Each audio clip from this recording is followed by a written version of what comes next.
MLA గారు ఇప్పుడు మనకు ఆన్ వీల్స్ అని హైడ్రా అని కొత్తపల్లి గ్రామంలో కలెక్టర్ గారికి 10 సార్లు ఫోన్లు చేసి చెప్పించి ఇంత వేగంగా పనిచేసినందుకు ఆయన కూడా నేను అభినందిస్తున్నా.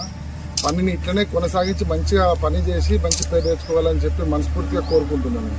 కానీ దీనిలో సమాచారం ఇచ్చే ఎక్కడి నుంచి వచ్చిన సమాచారం దాన్ని కూడా క్షుణ్ణంగా తెలుసుకొని పనిచేస్తే ఆయనకు కూడా నష్టం జరిగేది, ప్రజలకు కూడా నష్టం జరగదని చెప్పి నేను కోరుకుంటున్నా.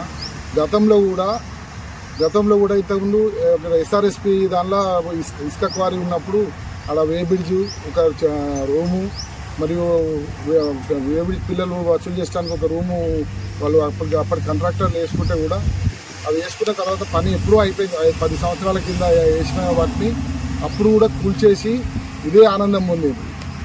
ఏది మేము పెద్ద గొప్ప పని చేసినామని చెప్పి అది నేనేం వాడుకోలేదు, నేనేం కబ్జా చేసుకోలేదు. అప్పుడు కూడా వాటిని కూలగొట్టిన దానిలో కూడా వాళ్ళ అనుచరుడు వాళ్ళ పిఏ మురళీధర్ రెడ్డి ఇక్కడ వీరచంద్రారెడ్డి అని ఒక ఇద్దరు కలిసి అప్పుడు కూడా దాన్ని తప్పు సమాచారం చేసి గ్రామస్తులకు నష్టమే పని చేసింది తప్ప లాభమే పని కాదు.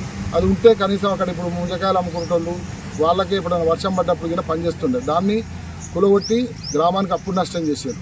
మళ్ళీ ఇప్పుడు కూడా ఈ దారి విషయంలో మేము అప్పుడు సర్వేయర్తో కొల్పించుకొని చేసిన దానిలో దాదాపు 70% నక్ష ప్రకారం ఉన్నటువంటి దారినే తీసినాము. దాని తర్వాత కొంచెం ఒక దగ్గర ఇట్లా క్రాస్ అయిపోతే అందరికి ప్రజలకు ఇబ్బంది కలుగుతుందని చెప్పి దాన్ని స్ట్రేట్ చేసి 2 రోడ్లు తీసినాం, ఒక్క రోడ్డు కాదు 2 రోడ్లు తీసి అది కూడా 30 ఫీట్ల రోడ్లు తీసి ప్రజలకు కూడా ఎలాంటి ఇబ్బంది కలగకుండా చూసినాం.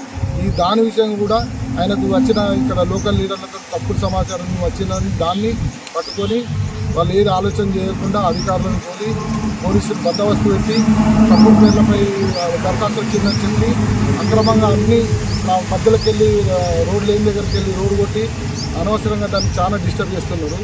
అట్లాంటి పనులు మంచి కావని చెప్పి నేను చెప్తా ఉన్నా. మీరు చేసే పని మంచి పని, నలుగురు విచారం చేసి చేయండి. ఇంతకుముందు గతంలో కూడా అవి అక్కడ రూమ్స్ కూలగొట్టినప్పుడు కూడా గ్రామం నుంచి పెద్దలైనంతకుముందు మన నరసింహారెడ్డి అన్నయ్యను మొన్న చనిపోయింది చంద్రారెడ్డి, వాళ్ళు కూడా పోయి మీకు తప్పుడు సమాచారం వస్తుంది, వాళ్ళు చెప్పిన పనులు చేస్తే మీకు ప్రాబ్లం అవుతుందని చెప్పి కూడా గతంలో కూడా పిఏ మాటలు వినకండి అని కూడా వాళ్ళు కూడా చెప్పిండ్రు. మీరు ఏమైనా చేసినప్పుడు కూడా మళ్ళీ మాకు అందరికి కూడా విచారం చేయాలి అని చెప్పి చెప్పిండ్రు.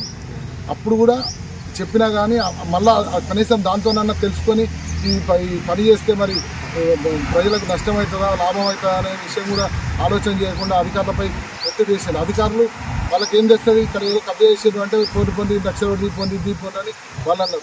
మీరు నిజంగానే గ్రామానికి అభివృద్ధి చేయాలి, మంచి చేయాలి అని కోరుకుంటుంటే మీరు రండి, గ్రామానికి రండి, కలెక్టర్ని తీసుకొని వచ్చి గ్రామ సభ పెట్టండి. మీరు ఏది మంచిది అయితే అదే నిర్ణయం తీసుకొని దానికి మీరు కట్టుబడి ఉంటాం. మీరు సర్వే చేసినామని చెప్పి దొంగతనాల సర్వే నోటీసులు కూడా ఎవరికి ఇవ్వకుండా ఆ సర్వేలపై ఒత్తిడి తెచ్చి తప్పు సర్వే చేసి ఎప్పుడు ఒక డేట్ ఇచ్చారు, ఆ డేట్ నాడు కాకుండా ఎప్పుడో వచ్చి వాళ్ళు ఇష్టం వచ్చినప్పుడు వచ్చి ఇక్కడ గ్రామస్తులు కావాలని ఒకరిద్దరు చేసే పనికి వాళ్ళు చెప్పిన ప్రకారంగా రోడ్డు తీసి ప్రజలకు ఇబ్బంది కలిగేద్దని చెప్పి మనస్ఫూర్తిగా కోరుకుంటున్నాను. మీకు మీ పిఏ వల్ల మొన్న మంత్రి పదవి కూడా రాలేదని కూడా పత్రికలలో టీవీలలో వచ్చింది. మీరు ఇప్పటికైనా కానీ మేల్కొని మీ పిఏ చేసే అరాచకాల వల్ల మీ నియోజకవర్గం వల్లే మీకు చాలా చెడ్డ పేరు వస్తున్నది. కాబట్టి మీరు ఆలోచన చేసుకొని మీరు దాన్ని సరి చేసుకోవాలని చెప్పి నేను కోరుకుంటున్నాను. మీ సంతాప అవసరాల కొరకు మీ పిఏ ఏం చేసినా కానీ ప్రాబ్లం కాదు. కానీ ఇప్పుడు ఆయన వల్ల నియోజకవర్గ ప్రజలు మొత్తం ఇబ్బంది పడుతున్నారు. మీరు అది తెలుసుకొని మీ దగ్గర అధికార యంత్రాంగం ఉన్నది, లేకపోతే మీరు